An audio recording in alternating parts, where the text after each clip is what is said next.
Rice, चावल हम सबकी रसोई का एक बहुत ज़रूरी अनाज जो सबकी किचन में पकता है और सबके घर में खाया भी जाता है, किसी के घर में कम, किसी के घर में ज़्यादा। अब हालांकि ये फेंकने वाली चीज़ तो नहीं है, पर होता क्या है कि कई बार हमारे डिब्बों में अगर थोड़ा थोड़ा सा पड़ा रह गया, हमने ध्यान नहीं दिया, तो इस तरह के काले काले कीड़े हो जाते हैं। हम लोग इनको पाई बोलते हैं, हो सकता है कि आपके यहाँ कुछ और बोला जाता हो। बहुत थोड़े से हैं तो इनको 10-20 मिनट के लिए आप धूप में रखेंगे तो ये भाग जाएंगे, पर कई बार बहुत ज़्यादा हो गए, चावल बहुत पुराने हो गए, तो भी आपको फेंकना नहीं है। कुछ इसी तरह की समस्या देखिए मेरे ओमकार भाई की थी, और ये चाहते थे कि इस बारे में मैं एक वीडियो बनाऊं। तो वीडियो पे जुड़े रहिए। एक नहीं 4 तरीक़ों से आप इनको इस्तेमाल कर सकते हैं, देखते हैं कैसे। नमस्कार, वेस्टी वेस्टी पर आप सभी का ढेर सारा स्वागत। आज एक बहुत ज़रूरी वीडियो के साथ। अक्सर इस तरह की समस्याएं उभरती रहती हैं, तो आपके चावल अगर फेंकने लायक हो गए हैं, खाने लायक नहीं बचे, तो भी इन चावलों के बहुत सारे फ़ायदे हैं।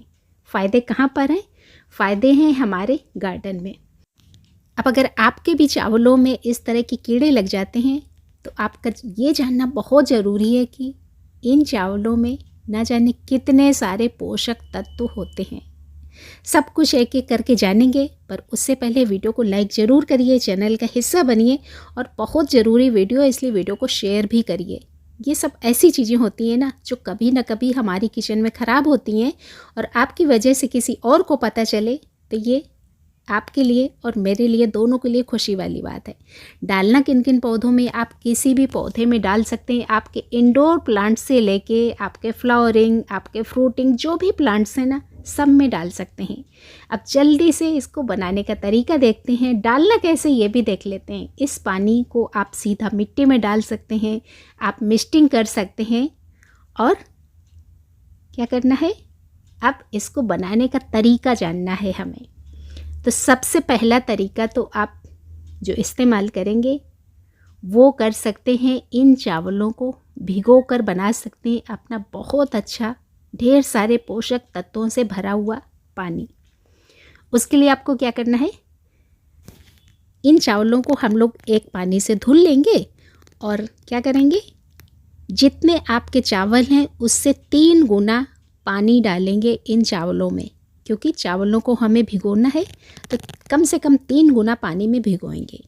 अब भिगो के कितनी देर रखना है? अगर आपके पास समय की कमी है तो भी कम से कम आप आधा घंटे से 45 मिनट तक ज़रूर भिगोएं, पर मेरे हिसाब से आप इनको कम से कम 24 घंटे के लिए ज़रूर भीगने दें।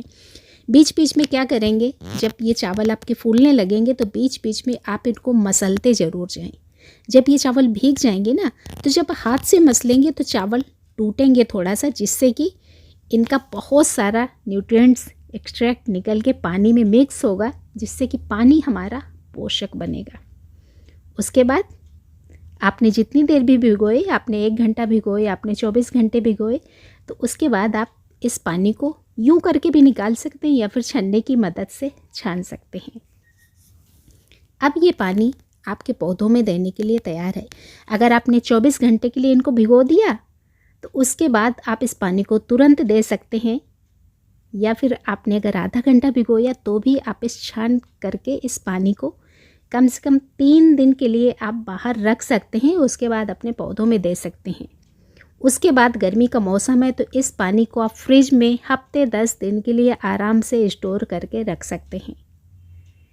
तो आपकी जितनी ज़रूरत है उतना अपना बनाते जाइए, और 2 से 3 दिन के अंदर इसको कंज्यूम कर लीजिए। सर्दियों में ये टाइम आपका बढ़ जाएगा, टेम्परेचर डाउन होता है, तो ये सब चीज़ें, इसमें फर्मेंटेशन देर में शुरू होता है, तो देर तक आपका पानी चलेगा।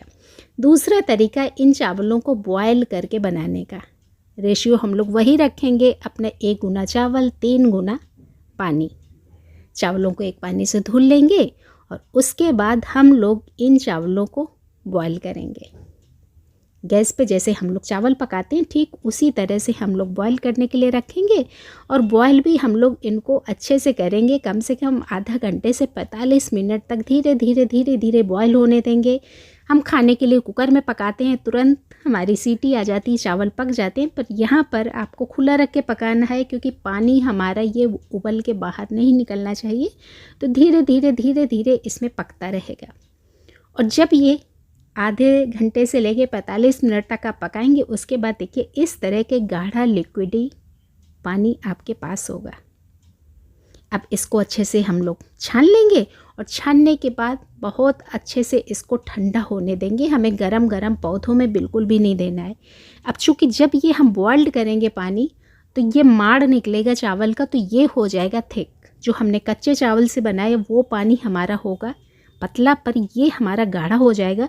तो इसको अच्छे से हम लोग डाइल्यूट कर लेंगे, उसके बाद अपने पौधों में देंगे। क्योंकि अगर आपने गाढ़ा दे दिया तो इसके एक परत बन जाएगी मिट्टी के ऊपर, वो आपके पौधों के लिए अच्छी नहीं होगी। क्योंकि मिट्टी आपकी हो जाएगी कड़क, मोटी सी एक इसकी लेयर जम जाएगी, तो पौधे को ऑक्सीजन जा नहीं पाएगी। तो आप इस बात का ध्यान रखें कि गाढ़ा लिक्विड आपको भूल कर भी नहीं देना है।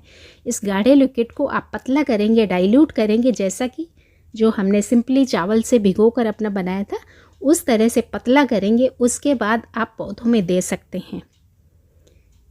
देना कितना है ये आपके गमले के ऊपर डिपेंड करता है। आपका छोटा गमला है आप 1 गिलास दे दीजिए, बड़ा गमला है 2 गिलास दे दीजिए, उससे बड़ा गमला है तो आप पूरा 1 लीटर भी दे सकते हैं, है ना। तो ये तो हो गया हमारा बनाने का तरीका और देने का तरीका। इसको भी आप 2-3 दिन तक बाहर रख सकते हैं। उसके बाद आपको लगता है कि आपका ज़्यादा बन गया है, स्टोर करना है, तो आप फ्रिज में इसको स्टोर करके रख सकते हैं। सर्दियों में आपका 3-4 दिन तक बाहर चलता रहेगा। गर्मियों में थोड़ा सा जल्दी फर्मेंटेशन होता है, तो गर्मियों में जल्दी ख़राब होने लगता है। तो आप मौसम के हिसाब से इस बात का ध्यान रखेंगे और उसी हिसाब से इसको इस्तेमाल करते रहेंगे। अब एक और सवाल आपके मन में आ सकता है कि आखिरकार इसको कब कब कितने दिनों के अंतराल पे हम लोग अपना ये राइस वाटर दे सकते हैं। तो आप इस राइस वाटर को हफ्ते से 10 दिन में भी दे सकते हैं। आपके पास तैयार है तो आप हफ्ते से 10 दिन में भी देंगे तो भी आपके पौधे का कोई नुकसान नहीं होगा। आपके पास नहीं है तो आप महीने में भी दे सकते हैं। यानी कि जब आपके पास तैयार है तब आप इसको फ्रीक्वेंटली दे सकते हैं। हफ्ते में 2 बार भी देंगे तो भी आपके पौधे को कोई खतरा नहीं होगा। ये सब चीज़ें ऑर्गेनिक होती हैं तो इनमें हमारे पौधों को कोई खतरा नहीं होता है। चलिए तीसरा तरीका, अगर आप ये पीछे वाले दोनों तरीके नहीं भी करना चाहते हैं, आपके पास समय की कमी है, आपको झंझट लगता है, तो आप क्या करें, आप उन कीड़े वाले चावलों को जब आप कंपोस्ट बनाने जा रहे हो तो आप इस कंपोस्ट बिन में डाल दीजिए।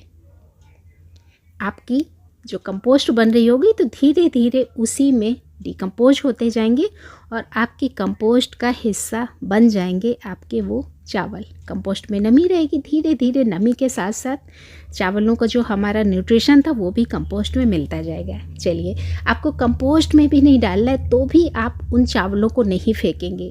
आप जो भी गमला भरने जा रहे हैं ना, तो उस गमले में आप ये मिट्टी में बीच में या नीचे डाल दें, धीरे धीरे ये डिकम्पोज होते रहेंगे। तो आगे से आपके यहाँ भी चावल ख़राब हो रहे हो तो उनको फेंकने की गलती बिल्कुल मत करिएगा। इस तरह से इनके ढेर सारे फ़ायदे अपने पौधों को दीजिएगा। आप खुद भी फ़ायदा उठाइए और सभी अपनों को बताइए, इसलिए वीडियो को शेयर ज़रूर करिए। जो चीज़ हमारे लिए वेस्ट है इन पौधों के लिए बहुत बेस्ट है। इस बात को सार्थक बनाइए। वीडियो को लाइक करिए, शेयर करिए, चैनल का हिस्सा बनिए और इंतज़ार करिए किसी अगले वीडियो का। धन्यवाद।